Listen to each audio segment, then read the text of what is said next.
Hello, everybody. Just going to do a quick little tech check here. You can hear me. My voice is coming through okay, I hope. Welcome to the... Oh, my chat has been paused. There we go. Welcome to Game Level Design and Game Development Advanced Programming's Showcase for 2020-2021 graduates. So, we have a whole bunch of games here to show you today. Got a great selection. I like them. I hope you like them. I know the students like them. And I know that people who have played them also like them. And so today we're going to be looking at 4 games made in the span of 4 months by GLD and GDAP students. And to give you a bit of context for the game, for how these games got made, so GLD and GDAP runs a full year program from September all the way to April, all the way to August. I'm so sorry. See, it's been such a whirlwind of excitement. So it goes from September all the way to August, and at the end of the first semester, they pitch their game ideas, and then starting in January, they sort of work a bit on those ideas, and then throughout the semester, they sort of refine them, until finally, in the summer, we have our capstone couple months where we have the students go off and build the games, and faculty members like myself, we then just mentor and help the students achieve their goals of making their game, which is really a pleasure to be a part of. Before we get started, this is a significant event, and as with many significant events, we want to start with a land acknowledgement. So here, Sheridan College is located in Oakville, and it's worth recognizing the land we're running this event on. You can see on the map, there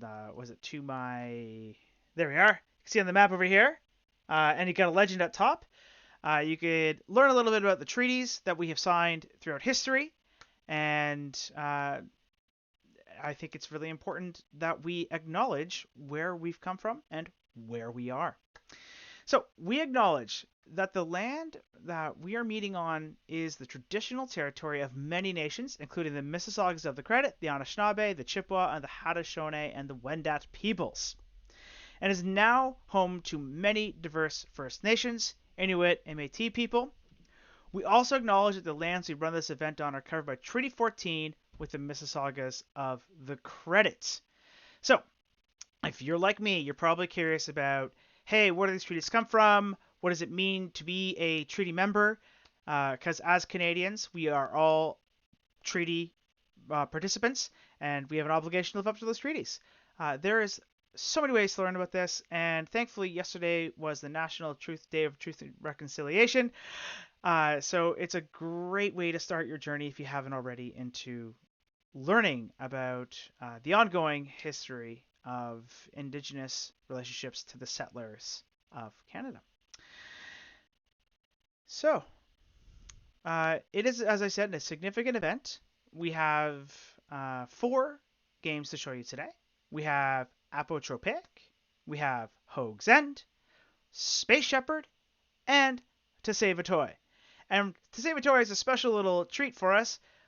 One of the game designers on To Save a Toy has put together some designer notes about the process they went through to make the game. So make sure you stick around for that. That'll be the last game we look at.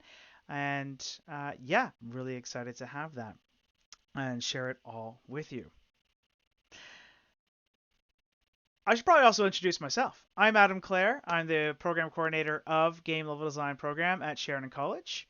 And Professor William Barry is the program coordinator for Game Development and Advanced Programming. And together we run these two programs that students participate in, and they learn so much and get to show their knowledge to the world, which we're going to do today. First up, we have Apotropaic. Like, just look at this poster. It sets the tone, right? This is a... Oh, hello, people in the chat. Feel free to participate in the chat, by the way. I should have said that. I do have the chat open in front of me, so I'm able to react to it. I think there will be a bit of a delay between me broadcasting out, then you responding, and so on. So, but I always welcome participation in the chat. If you are a team member who worked on one of the games we're looking at today, please make it known that you are in the chat.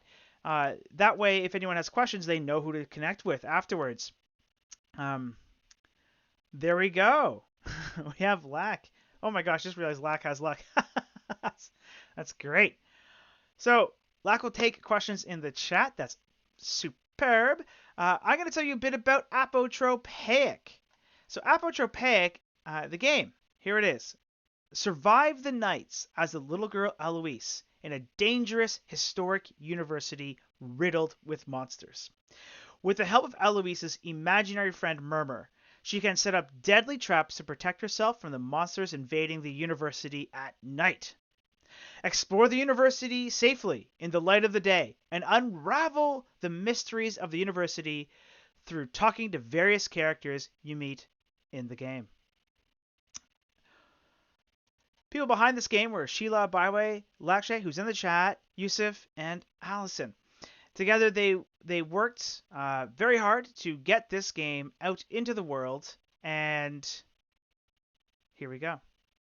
So, we have Lakshay in the chat if you have questions, and I'm going to show you... Oh, and how she was here too. Cool. Great. I love it. I love it. Everyone's getting back together.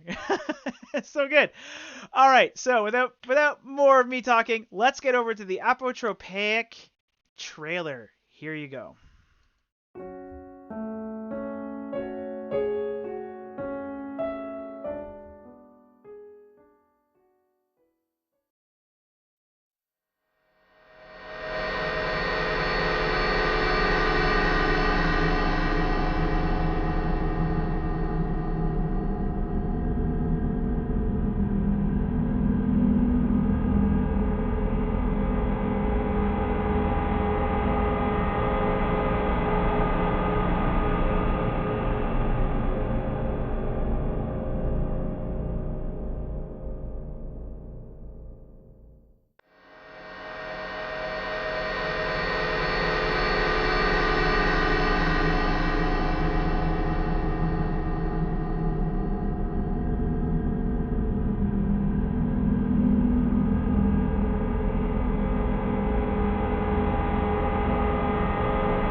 And there we have it, Apotropaic. I'm going to put their link to their itch game, or the itch game, to the game on itch. This game might make you feel itchy. It is spooky. And you could definitely go and play it through the link in the chat there. But don't go play it quite yet. We have 3 more games that are totally worth looking at. And you can play all these afterwards. Oh, Sheila's here too. Great. Fantastic. So, and I'm not sure if the Apotropaic team, if you are hosting a Twitch play session after this, but if you are, please, when the time is appropriate, we can put that link in the chat as well. But there you have the itch link, so you can go and download the game and give it a whirl. Take it for a spin. Get spooked out in the university. And who doesn't get spooked out in universities? Let's be honest. All right, so that's Apotropaic. Up next, we have a game called Hoags End. Hoags End. Just like again, like you could tell just by the posters, like they're so different. These games. We have such a like fantastic spread of like different games and genres. It's so neat. Okay. Anyways, I'm really excited as you can tell about this diversity of games we have. But I'll tell you a bit about Hoags End. Hoags End is a multiplayer, real-time strategy battle game. The game takes place in the galaxy Hoags object. In the near future, the Earth does not meet the needs of human habitation. In order to grab new resources in the vast universe, people start battling. Players can play as a soldier, build and command ships in the battle, capture planets, acquire resources, upgrade technology, and finally defeat the enemy and destroy their base. In Hoags End, you need to analyze the situation, gather information, and make decisions on technology upgrades. At the same time, you also need to engage with the enemy at close range, report the location of the enemies to your teammates, and you also need to communicate with your teammates to cooperate and achieve victory. Hoags End is a strategy-oriented game with less learning cost. If you are new to RTS, we have minimized the impact of micro-operations so all operations can be done with only the mouse. If you are an experienced player, custom hotkeys can make your game more comfortable in the battle, and all players get a unique experience. This game was made by Sergi, Jaiwu, Mina, Lei, Jihi, Omas, and Irvin. I don't know if anyone is here in the chat, but if you are, or if some people don't have Twitch accounts, you might just be watching. I totally get that. But that's Hoags End. It's an RTS set in outer space. It's cold out there in space, and I hear nobody can hear you scream. But let's see what they have to say in the trailer.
And there you have Hoags End. Big combat in that game, big explosions, big ships, big outer space. And this game is a multiplayer game, as stated multiple times. Yeah, and having played it with multiple people, I assure you, you are also going to want to play this game. I'll put the link right there in the chat where you could go download the game over at itch.io and take it for a spin. Find some friends, spin up those FTLs, and get on out there to outer space, take some planets back. Or for the first time. Depends on your stances with whether or not those planets are there for you. Or you have claim to them. I don't know. Find out in Hoags End. So that was an RTS multiplayer game. Now we're going to switch gears quite a bit to a game called Space Shepherd. Just look at this. Just like, it's so happy. I just want to like go be on that planet, hang out with a bunch of sheep, like Space Shepherd. It's right there, right? And just delight to look at. And it's also a delight to play. So let me tell you a little bit about Space Shepherd. The player is a shepherd roaming around in space, and it is their mission to collect sheep and take them to their destination.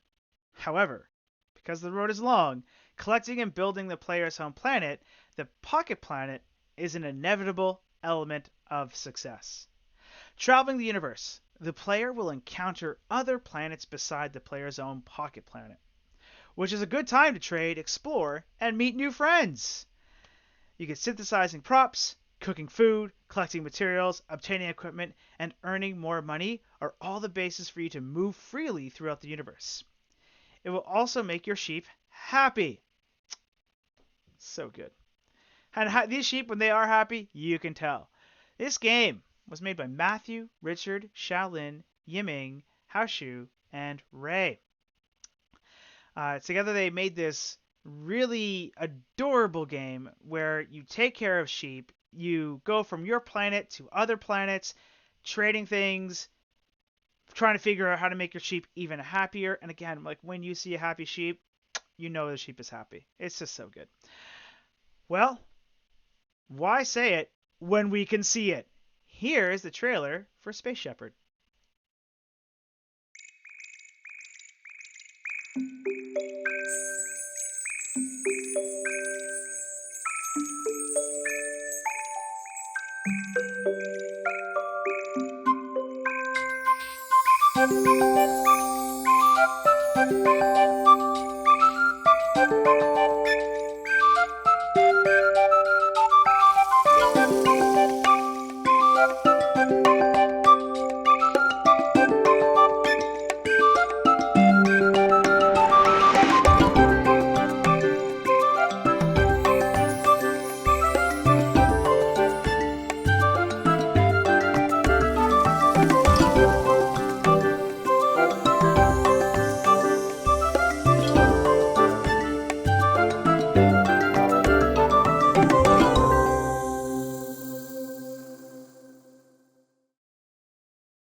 That, my friends, is Space Shepherd.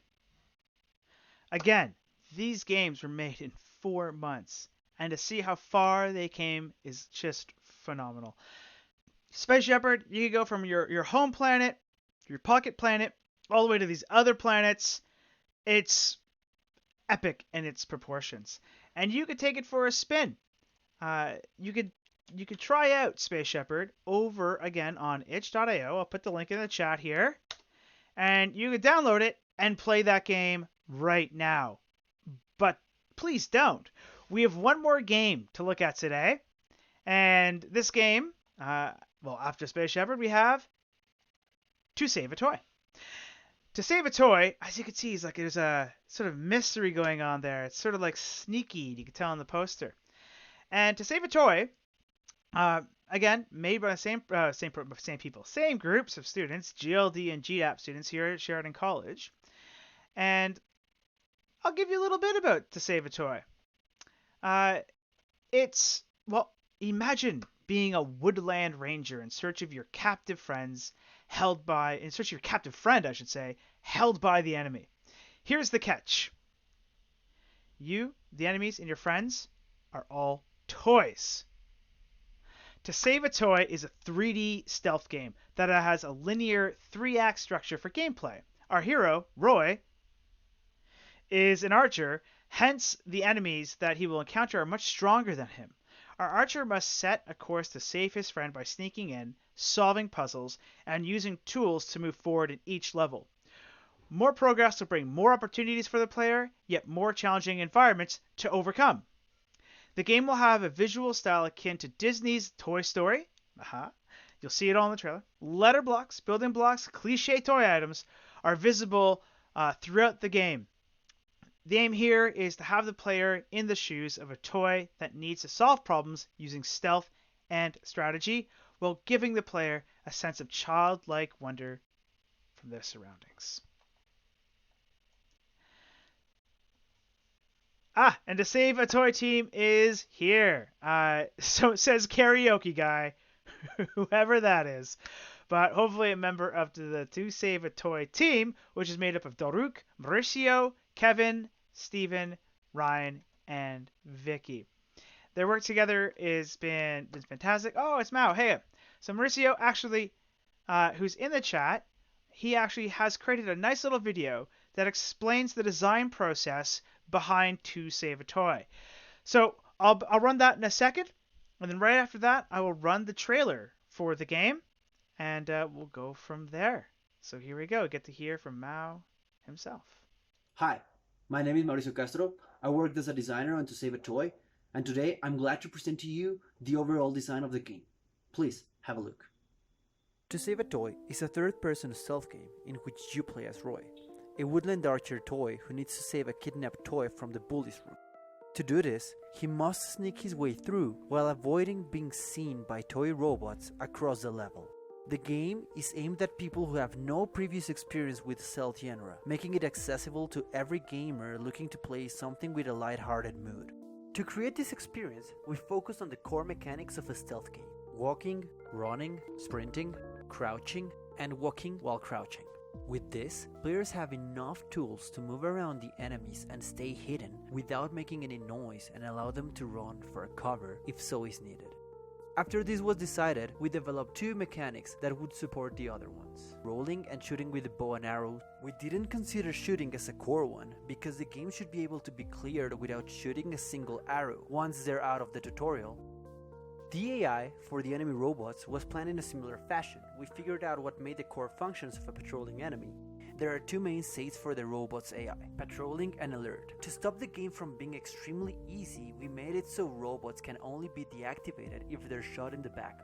Players are always able to retrieve the arrows they shoot at the robots, but if it is removed from them, the enemies will reactivate and work as usual.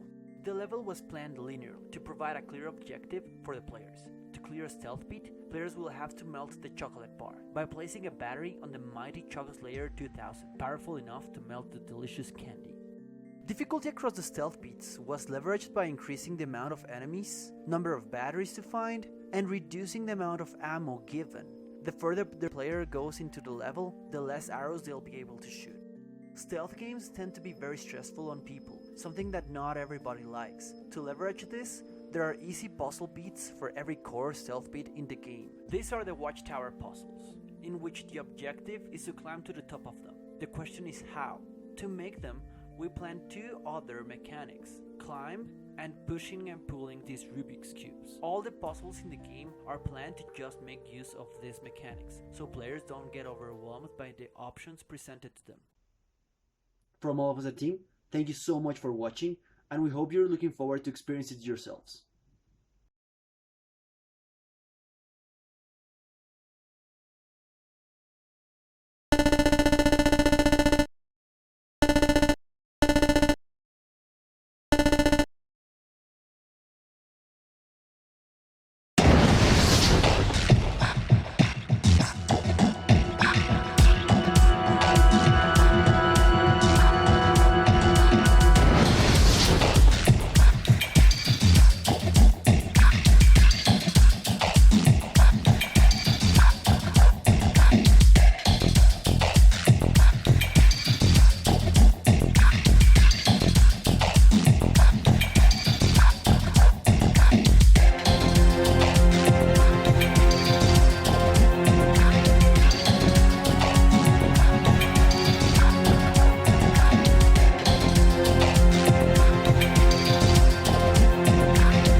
That is To Save a Toy. And To Save a Toy is playable right now. If you download it over at itch.io, I'll put the link in the chat there. And absolutely nifty game. Makes you feel like you are in a Toyland. It's it's really neat. And it was, again, really cool to see the completion of all of these games. All these games. When I say that, I mean To Save a Toy, Space Shepherd, Hoags End, and Apotropaic all were made as part of the game level design and game development advanced programming classes at Sheridan College. These are post-grad programs. You can find out more about them. I'll put some links in the chat in a second. And you are more than welcome. If you haven't gone through the program yet, maybe you want to. You should apply. It's tons of fun. You're going to make games. Who doesn't like to do that? And for those of you who are watching and you're looking for some game designers, well, I just showed you a bunch of them. There's so many you can pick from. All of the contact information will be available soon on the GLD website. And you can actually get their contact information for most of the students, or graduates, I should say, on their itch.io pages, which are linked to in the chat. I'll put them all again in the chat in case you're just tuning in now. You don't get the chat backlog. Put them all in the chat in a moment. With that, I think that's all I can say. Oh, no, it isn't. Because Mao is going to be hosting a Twitch feed over at his account. If, Mauricio, you want to put that into the chat, that would also work. And that would be a delight for people who want to go and watch To Save a Toy. And if there's any other people out there who are like last minute or like, oh, let's do this. Let's put our game up there on Twitch too and stream it live right now with a bunch of random people. By all means, put a link to that in the chat. And people should come on by, check them out. And you could download all the games onto your computer through those links at itch.io. Thank you so much for joining us today at the GLD GDAP showcase. This will be rebroadcast, re-uploaded. I'll put it back up. I'll put it up on YouTube as well. That's what I'm trying to say. In case you want to share it with anyone who didn't get a chance to see this live right now. But I'm gonna put this links in the chat. You can look at my face as I do this. Hopefully, it will be very interesting. And you'll be able to figure out what link is what in the chat. Thanks again for all the students who made all these games. You should feel very proud of yourselves. It's amazing to see these games. You pitched back in to December of 2020. You then worked on them a little bit in the winter, and then really drove it home, if so to speak, in the summer when you focused on that for 4 months. Absolutely great work. These games all look great. They play so well, and happily share all these games with everybody. Raid the channel. I will investigate. I don't know how to do that, actually. I haven't done that. I have not raided a channel. I'll stumble through it right now, I guess. Although I'm in OBS, I think I have to switch over to like the actual website. So thank you all very much, those of you who have tuned in. Let me see if I can set up a raid. I don't know how to do this. Now I really want to. I'm going to stop recording locally, though. Thanks again, everybody.